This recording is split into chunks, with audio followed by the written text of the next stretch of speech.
ಅದಕ್ಕೆ ನಾನು ಎಲ್ಲ ಕಡೆ ಹೇಳ್ತಾ ಇರ್ತೀನಿ, ಶಾಲೆ ಅಂದರೆ ಲಾಂಡ್ರಿ ಅಲ್ಲ.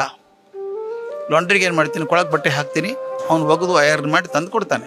ಶಾಲೆ ಅದಲ್ಲ, ನಿಮ್ಮ ಮಗು ಅದು. ನಿಮಗೊಂದೇ ಮಗು, ಶಾಲೆಯಲ್ಲಿ 40 ಮಕ್ಕಳಿದ್ದಾರೆ ಅಲ್ಲಿ. ಆದ್ದರಿಂದ ಟೀಚರ್ಸ್ ಎಷ್ಟು ಜವಾಬ್ದಾರಿ, ಅದು 10 ಪಟ್ಟು ಜವಾಬ್ದಾರಿ ನಿಮ್ಮದಿದೆ. ಶಾಲೆ ಕಳಿಸ್ಬಿಟ್ರೆ ಮುಗಿದೋಯ್ತು ಅಂತಲ್ಲ. ದಯವಿಟ್ಟು ಮಗು ಏನು ಮಾಡುತ್ತೆ ಸಮಯ ಕೊಡಿ, ಮಾತಾಡಿ. ಶಾಲೆಗೆ ಹೋಗಿ ಬನ್ನಿ 3 ತಿಂಗಳಿಗೊಂದ್ಸಲ, ಟೀಚರ್ ಭೇಟಿಯಾಗಿ ಕೇಳಿ ಹೇಗೆ ಓದ್ತದೆ. ಆಗ ಮಗುಗೆ ಅನಿಸುತ್ತೆ ಅಪ್ಪ ಅಮ್ಮ ನಿಜವಾಗ್ಲೂ ಕಾಳಜಿ ಮಾಡ್ತಾರೆ ನನ್ನ ಬಗ್ಗೆ ಅಂತ ಅನಿಸುತ್ತೆ. ಇಬ್ಬರದ್ದು ಜವಾಬ್ದಾರಿ ಇದೆ, ಖಂಡಿತ ಜವಾಬ್ದಾರಿ ಜಾಸ್ತಿ. ಯಾಕಂದರೆ ಪಾಠ ಸಿಗ್ಬೋದು ಶಾಲೆಯಲ್ಲಿ, ಸಂಸ್ಕಾರ ಬರಬೇಕಾದದ್ದು ಮನೆಯಲ್ಲಿ ಮೊದಲು.